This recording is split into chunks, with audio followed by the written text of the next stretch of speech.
तो समय के बाद जौना बेरा पवन पुत्र हनुमान जी महाराज माता जानकी के खोजे खातिर लंका नगरी में पहुंचल बानी। अशोक वाटिका में माता जानकी से भेंट भइल बा। माता जानकी हनुमान जी से कहतरी कि हे हनुमान, हमार दशा उ है बा जेगा 32 गो दांत के बीच में एगो जीभ बेचारी शासक सहेले।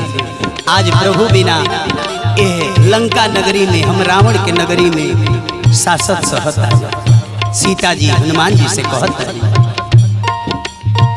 सिया के जिया पिया, सिया के जिया पिया, बिना बाबे जान के, बिना बाबे जान के कह दी हो जाके हनुमान भगवान से। सिया के जिया पिया, बिना बाबे जान के, बिना बाबे जान के कह दी हो जाके हनुमान भगवान से।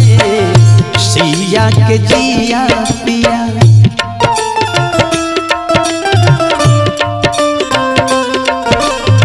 हे हनुमान जी, जाके प्रभु श्री राम से जरूर कहते।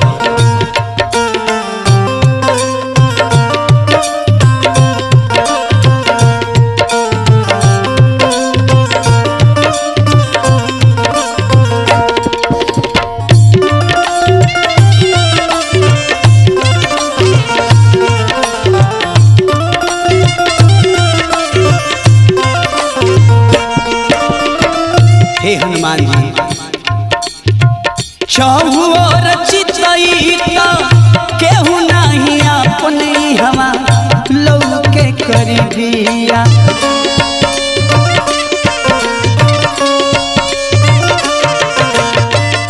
दिनवा बीतेला मोर 32 दांत बीचे रह जेंगा जिभिया।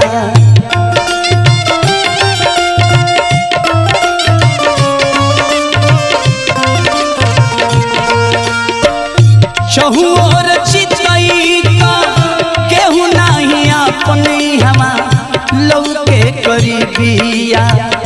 दिनवा बीतेला मोर 32 दांत बीचे रह जेंगा जिभिया।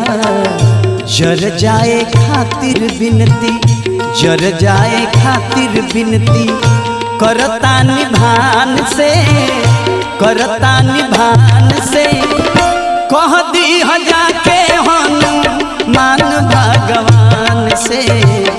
सिया के जिया पिया, बिना बाप जान के, बिना बाप जान के कह दी हो जाके हनुमान भगवान से।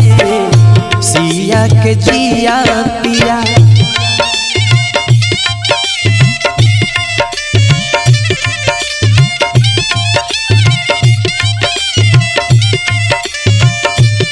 हे हनुमान,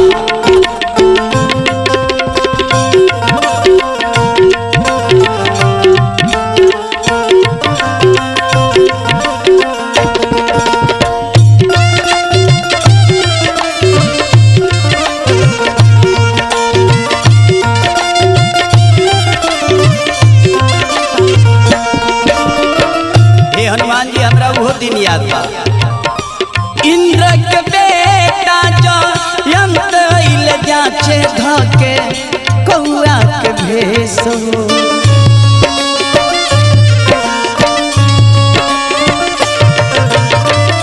तीनों लोक में गइले केहू करे नाही दिहले अपना घर में परवेश हो।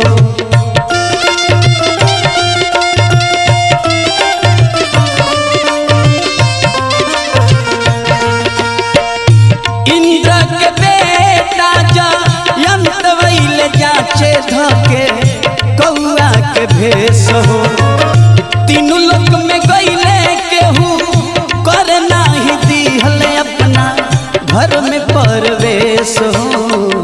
होरनिए को आँख उनकर, होरनिए को आँख उनकर सिकवा के बान से, सिकवा के बान से कह दी दी जाके हनुमान भगवान से सिया के जिया पिया बिना बाप जान के, बिना बाप जान के कह दी जाके हनुमान भगवान से सिया के जिया पिया।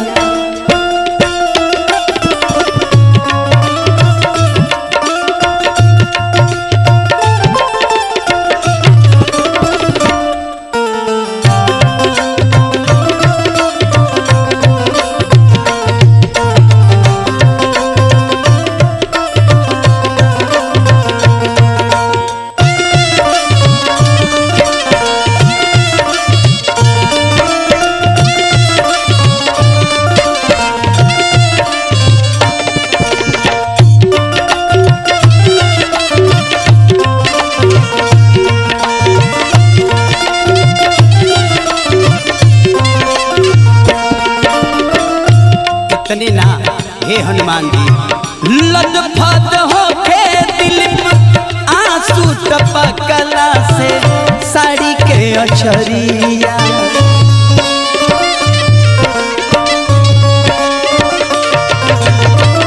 सुध सुने पहिले ऐनी ननाथ रोस राजू तिवरिया।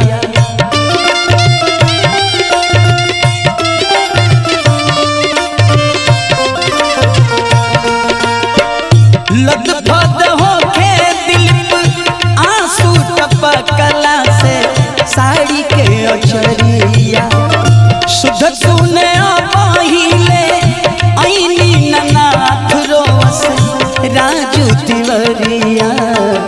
30 दिन के बाद आके, 30 दिन के बाद आके मारी कृपान से, मारी कृपान से कह दी जाके हनुमान भगवान से सिया के जिया पिया बिना बाप जान के, बिना बाप जान के कह दी जाके हनुमान भगवान से सिया के जिया पिया, सिया के जिया पिया।